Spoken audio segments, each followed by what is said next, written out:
أعوذ بالله من الشيطان الرجيم بسم الله الرحمن الرحیم ان الذین نون مشدد ہے، اس وجہ سے گنہ کریں گے۔ گنہ کا مطلب ہے آواز کو ناک میں لے کے جانا ایک الف کی مقدار میں۔ ایک الف کی مقدار کا اندازہ ایک انگلی کھولنے یا بند کرنے میں جتنا کا ٹائم لگتا ہے۔ ان الذین یکتمون ما انزلنا، زال کو ادا کرتے وقت خیال رکھیں کہ زال نرمی والا حرف ہے، اسے نرمی سے ادا کریں۔ یا ساکن سے پہلے زیر ہے تو یا مدہ کا ادا کریں، مینس کے ایک الف کی مقدار میں کھینچ کر پڑھیں۔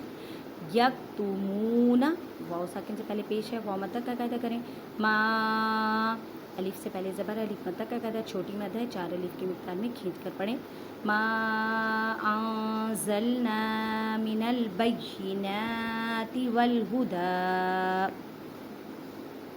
نون ساکن کے بعد زا ہے اور زا حروف اقفا میں سے اقفا کا قاعدہ کریں۔ اقفا کا مطلب ہے چھپانا، نون ساکن یا تنوین کی آواز کو چھپانا، ایک الف کی مقدار میں ان نہیں کہنا۔ انزلنا، الف سے پہلے زبر، الف مدہ کا قاعدہ کریں۔ من البینات، یا مشدد ہے، اس وجہ سے یا پہ مضبوطی کرنی ہے۔ والہدی، دال کو ایک الف کی مقدار میں کھینچ کر پڑھیں کیونکہ اس کے پر کھڑی زبر ہے۔ یا کو نہیں پڑھنا کیونکہ اس کے پر کوئی حرکت نہیں ہے۔ قرآن پاک میں ایسے حروف جن پہ کوئی حرکات نہیں ہوتی انہیں رسم الخط کہتے ہیں۔ رسم الخط کا مطلب ہے کہ قرآن پاک میں لکھنے میں آتے ہیں لیکن پڑھنے میں نہیں آتے۔ من بعد، نون ساکن کے بعد میم، میم حروف اقلاب، اقلاب کا مطلب ہے بدل دینا، نون ساکن یا تنوین کی آواز کو میم میں بدل دینا غنّے کے ساتھ۔ من بعد ما بیناہ، نون مشدد گنہ کریں اور ایک الف کی مقدار میں کھینچ کر پڑھیں۔ من بعد ما بیناہ للناس فی الکتاب اولئک یلعنہم اللہ، بیناہ، نون مشدد گنہ کریں۔ للناس، نون کو گنہ ہوگا اور ایک الف کی مقدار میں کھینچ کر پڑھیں، الف مدہ کا فی الکتاب، یہاں پہ لا ہے، لا آیت کے سینٹر میں تو وقف نہیں کرنا۔ اولئک، لام کے پر بڑی مد ہے اور کھڑی زبر ہے، اس وجہ سے 6 الف کی مقدار میں کھینچ کر پڑھیں گے۔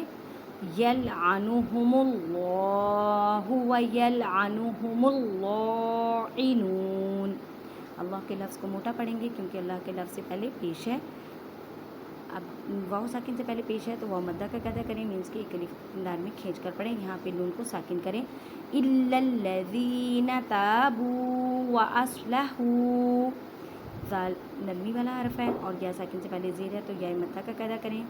تابو، الف سے پہلے زبر، الف مدہ کا قاعدہ، واو ساکن سے پہلے پیش تو واو مدہ کا قاعدہ۔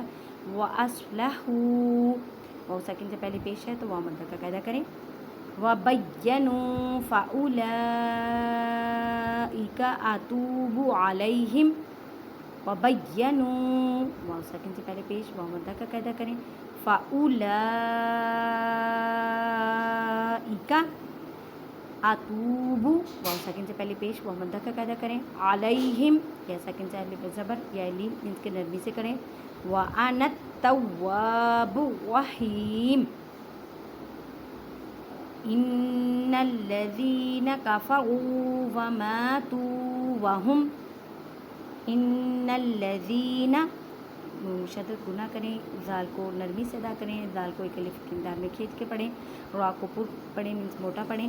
کفروا وماتوا وہم کفار اولئک علیہم لعنۃ اللہ، وماتوا، یہاں پر الف مدہ، یہاں پر واو مدہ، وہم، ہم یہاں پر اظہار شفوی کا قاعدہ کریں۔ کفار، واو کے پر تنوین، تنوین کسے کہتے ہیں؟ 2 زبر 2 زیر 2 پیش کو، اس کے بعد حمزہ ہے اور حمزہ حروف ہلکی، اظہار کا قاعدہ کریں۔ اظہار کا مطلب ہے ظاہر کرنا۔ اولئک علیہم لعنۃ اللہ، اللہ کے لفظ کو موٹا پڑھیں۔ والملائکۃ والناس اجمعین، والملائکۃ، لام کے پر بڑی مد ہے اور کھڑی زبر ہے، 6 الف کی مقدار میں کھینچ کر پڑھیں۔ والناس، نون مشدد ہے، نون نہ کریں اور الف مدہ کا قاعدہ کریں۔ اجمعین، جیم ساکن ہے اس وجہ سے یہاں پہ کلکلا کریں، کلکلا کا مطلب ہے ہلا کر پڑھنا۔ اب نون کو ساکن کر دیں کیونکہ آگے وقت کی علامت ہے۔ جزاک اللہ۔ میری ویڈیو زیادہ سے زیادہ اپنے کانٹیکٹس میں شیئر کیا کریں کیونکہ آپ کی وجہ سے یا میری وجہ سے جتنے لوگ قرآن پڑھنا سیکھ جائیں گے، قرآن پڑھنے لگ جائیں گے تو اس کا ثواب ہمیں نہ صرف دنیا میں بلکہ مرنے کے بعد بھی ہمارا یہ ثواب ہمیں ملتا رہے گا انشاءاللہ۔ تو میری آپ سے یہی اپیل ہے، زیادہ سے زیادہ اپنے کانٹیکٹس میں میری ویڈیو کو شیئر کیا کریں۔ جزاک اللہ۔